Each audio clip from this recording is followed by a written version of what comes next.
Bueno, en esta última parte había dejado ya anticipado algunas de las cosas que se muestra en este gráfico. Esto es importante, eso se hizo hace muchos años, pero tiene plena vigencia y nos deja enseñanzas también. En el UKPDS, como les dije, se hizo tratamiento intensificado y convencional y hubo una marcada mejoría y buen control en los de tratamiento intensificado, como era de esperarse, ¿no? Vemos cómo en el intensificado el 12% de los pacientes tuvieron un 12% de mejoría para cualquier punto final relacionado con diabetes, 25% de disminución de progresión de aparición o progresión de afección microvascular y un 16% de disminución de aparición de infarto de miocardio, pero es una cifra no significativa. Este estudio que se hizo entre 1997 y 1991, bueno, se extendió, se randomizó, perdón, en este rango de tiempo y finalizó en el año 1997. En ese año se dejó de hacer el tratamiento intensificado, entonces cada paciente hizo el tratamiento que quiso. Hasta ese momento, el tratamiento que se hacía era lograr los objetivos glucémicos, que a lo último los vamos a mencionar para que todos los tengan bien claro, pero lo que se hizo fue lograr las metas terapéuticas con cualquier elemento. Como eran pacientes con diabetes tipo 2, podía ser con actividad física y plan de alimentación, así como agregar hipoglucemiantes orales 1, 2, 3 o más, y si era necesario insulina. Lo importante era lograr los objetivos terapéuticos, y se lograron estos resultados desde el punto de vista de daño tisular y de daño de órgano blanco.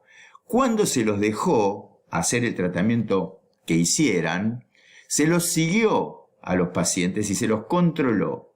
Y en el año 2007, es decir, aproximadamente 10 años después, de 1997 a 2007, se los reevaluó. ¿Y qué se vio?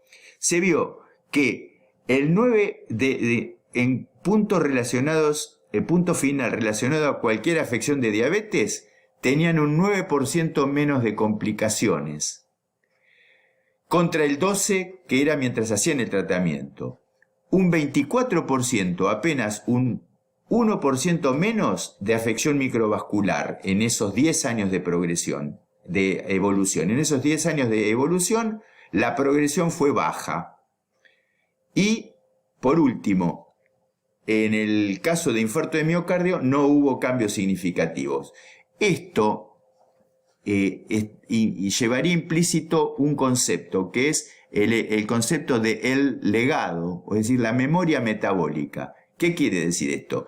Que cuando un organismo está sometido al tratamiento estrictamente, los cambios metabólicos que se producen se mantienen aún sin hacer un cumplimiento estricto del terapéutico que se venía haciendo antes. A esto se lo llama legado o memoria metabólica.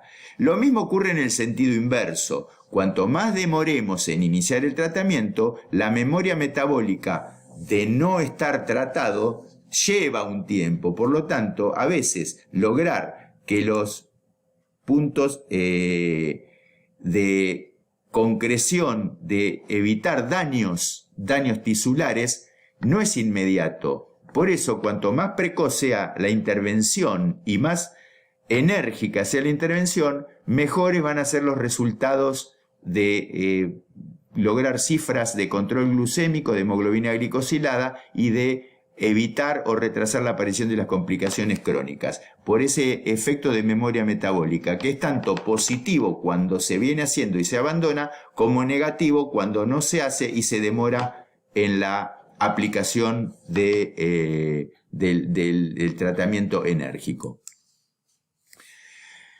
Vamos a mostrar otra vez, siguiendo con este estudio, que no importa de dónde, que ustedes sepan o no de dónde sale, pero sí que lleven el concepto.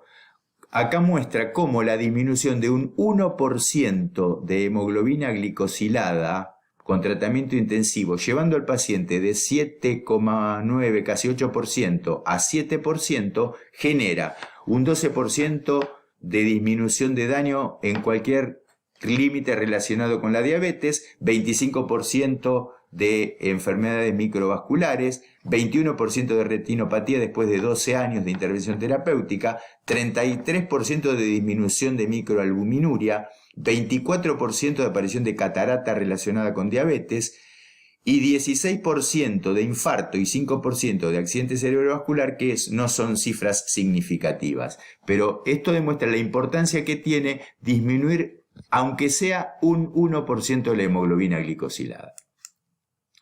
Y acá tenemos los objetivos del control glucémico.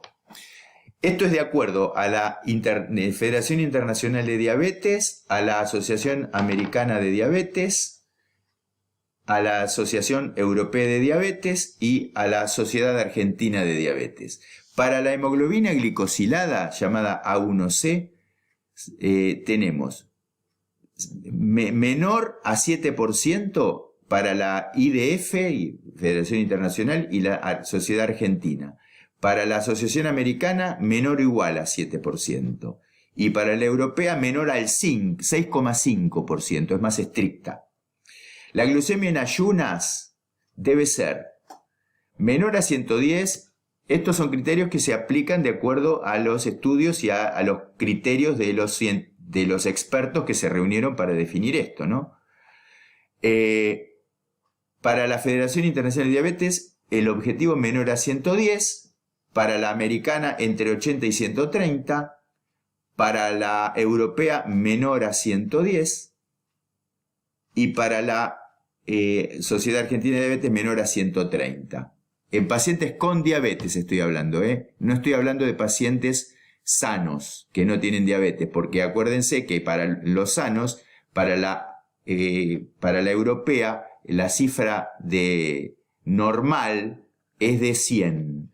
Y son tan estrictos que la glucemia en ayunas para un paciente con diabetes dicen que el punto óptimo es menor de 110. Es decir, casi lo normal para las cifras que aceptan como normal la Sociedad Argentina de Diabetes, la ADA y la IDF. Y cuando hablamos de valores de cifra postprandial a las 2 horas, que se hace en glucemia capilar, con el pinchazo, el automonitoreo glucémico, tenemos estas cifras.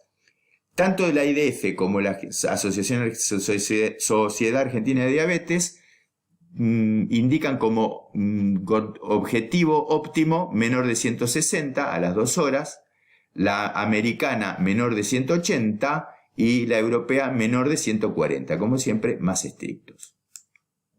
Conclusiones de esto. La diabetes mellitus exige un tratamiento precoz de la enfermedad, por todo lo que ya dijimos, para evitar la aparición o progresión de las complicaciones crónicas. Exige una correcta clasificación para dar con el tratamiento adecuado, es decir, no confundir un paciente con LADA con un diabético tipo 2, no confundir un MODI con un diabético tipo 1, aunque son situaciones extrañas, raras, difíciles de encontrar, puede ocurrir. Y es importante, correcto diagnóstico y clasificación.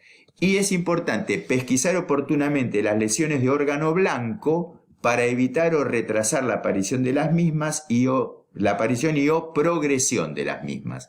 Es decir, cuanto más precoces y más estrictos seamos en el tratamiento y en el logro de los objetivos terapéuticos, cuando hablamos de términos de glucemia, va a redundar en una mejor una calidad de vida superior y en una longitud de vida para el paciente, con menor complicaciones y menor gasto para sí y para la salud pública.